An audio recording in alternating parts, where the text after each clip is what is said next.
Welcome to another MP4Nation.net video and review. Today we have the new Meizu M8. We've been eagerly awaiting this phone media player for, well over 2 years now.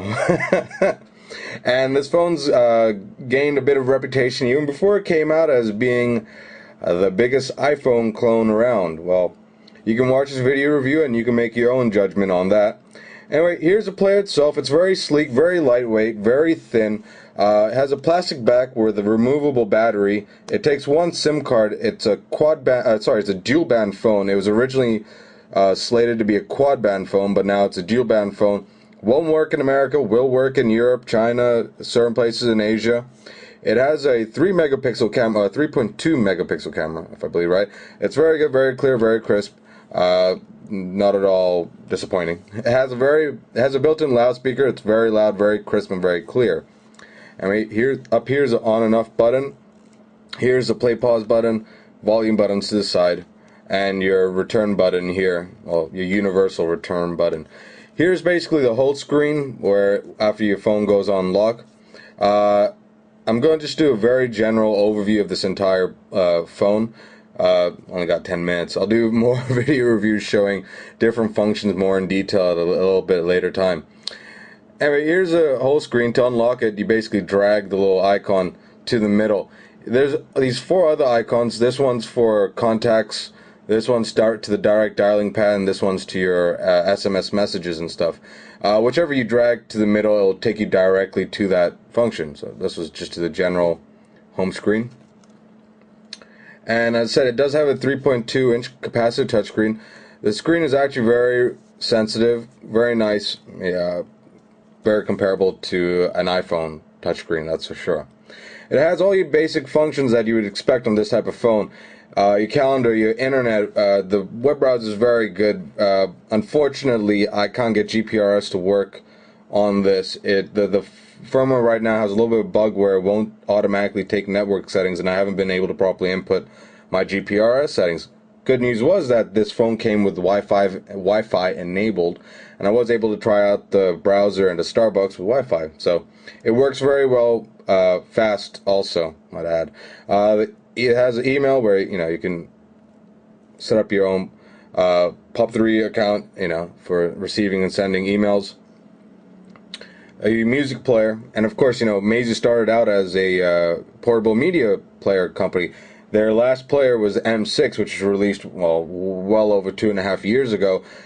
The M8 is basically what they've been developing for well over 2 years and hoping to recapture a lot of the China market that they lost while developing this phone. And I have to say that as a media player, I can right away tell you that I'm not very impressed with this as a media player. It is a slick interface, but the overall audio quality and the video playback quality, it doesn't beat media players that we have, which cost like $80. So, and this uses a Samsung ARM chip, which is actually very powerful, so it's kind of disappointing to see the video wasn't really, it couldn't beat, a cheaper MP4 player. Anyway, here's a media player itself. It does display album art. And you can scroll or browse if you have a lot more music alphabetically. And you can sort by, albums also.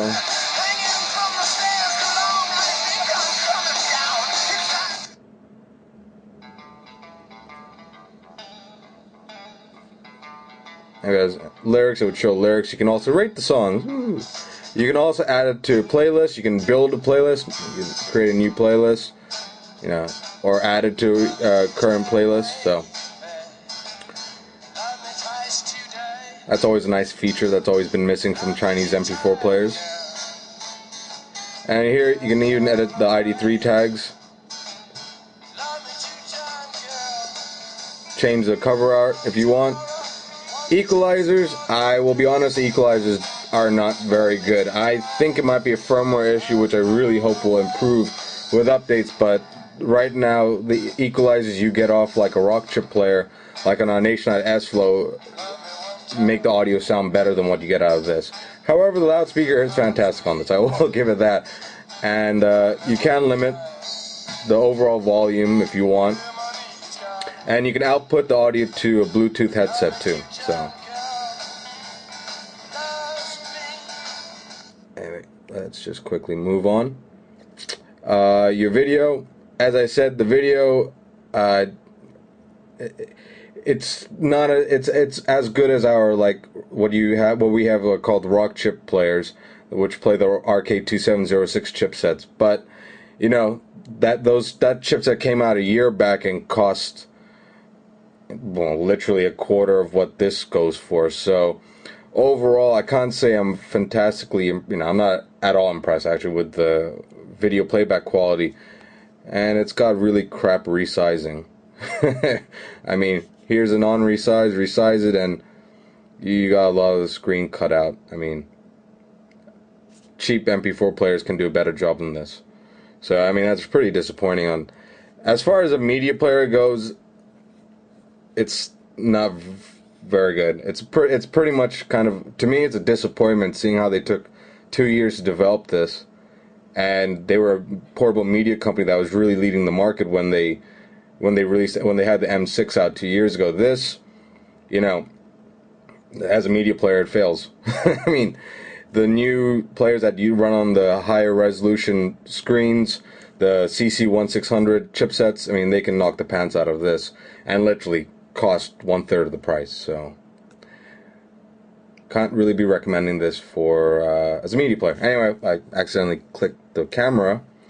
It's a 1.3 megapixel camera.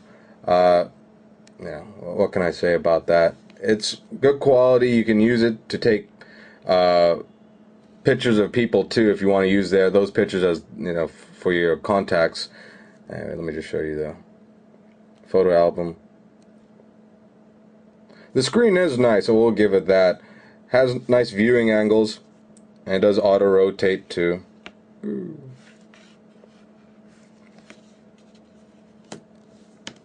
And there is a multi-touch for zooming. And just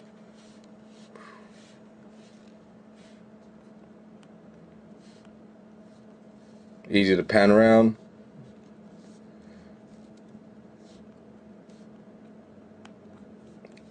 So that's a really cool feature.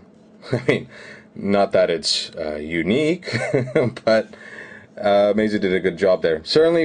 This certainly has the best user interface that I've seen for any Windows mobile phone ever, and definitely the most smoothest. Let me just show you also the phone features, I guess. Here's your dial pad. You have your contacts. You can scroll up, scroll down. Ooh. You can add pictures to the contact. You can give them, you go to the edit. You can give them custom ringtones. Well, it's a little loud. Anyway, you know what I mean. You can customize it. You can change everything. Yeah, you can change the photo. You can take a photo of a person, like that. Again, nothing very unique, but it is well implemented. Looks very sleek. And here you can navigate you can navigate through the whole phone here. You're basically a file explorer, and you can go directly to Windows. So this is where really it's like a Windows and mobile phone. You can download different programs, the cab files, run them, install them, and they do work. Not all of them, but they do work, and you can have your own apps. That's what's really going to be a big thing about this. Meizu's developed their own SDK kit where you can, build your own apps. Like this one. It's one that I got off Meizu Me. Somebody had made it, and it basically uses the accelerometer. Ooh, oops. Alright. Basically, yeah, you can control it. I'm just not very good at it. Yeah. Alright. Alright, I really suck at this, but it does work. If I wasn't, stuck at watching the camera. Alright, whatever. And there are other features. You got your notepad. You can download different stuff for this. Well, they're being made by people.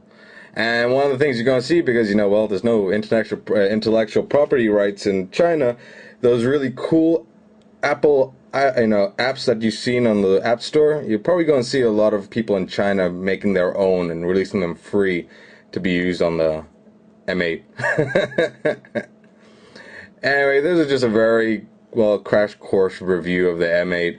I'll have more out in more detail shortly, looking over more of the functions in more detail. Anyway, head on over to mp4nation.net to discuss this or check out